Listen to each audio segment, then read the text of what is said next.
nuk e di cili ka qenë mentori yt në jetë. Ky zëri që gjithmonë të ka thënë. Një nga këta është dhe Luciano Pavarotti, do thonë, unë e njofta tepër i ri, sapo kisha mbritur në Bolzano ku studioja, më merr në telefon thotë, jam Luciano Pavarotti. Mendoj do ishte ndonjë kolegu im që talleshe ndonjë. Hej Sajmir, sono Luciano Pavarotti. Jo Sajmir, se më thëriste Sajmir, se shpresoj se e kapi ditën e parë emrin tamam, më thëriste Ciccio Albanese, sepse ata në modena e kanë këtë Ciccio e përdorin si gjë. Një tul i mirë, nga dy baballarët e jetës tënde, ai biologjik dhe ky që është një lloj babai artistik shpirtëror. Çfarë janë dy fraza që ti ke gjatë gjithë kohës kështu si eko, si muzikë?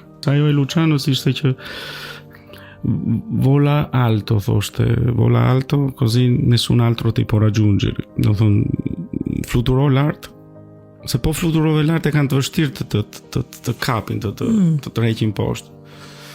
Dhe nga të dy pothuajse është e njëjta këshill, domethënë, si e babai tim edhe Lucianos ishte që nëse ti do t'i besosh ndërstëndë dhe do fluturosh më lart se të tjerët, ja ke dalur. Dikur më kanë dërguar asësisht një frazë të ngjashme, edhe më thoshin që fluturojnë shumë zogj lart, por ka një zog që fluturon shumë më lart se të tjerët, i vetëm. Edhe ai sa më lart fluturon aq më i vogël i duket njerëzve, dhe aq më shumë njerëz duan ta zvoglojnë.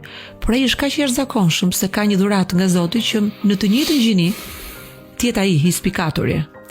Do jetë gjithmonë më i lakmuar dhe më i goditur, do t'i duket njerëzve i vogël, po ai thjesht po bën një rrugtim në një nivel tjetër që është niveli i jashtëzakonshëm. Subscribe në kanalin Klas Media në YouTube.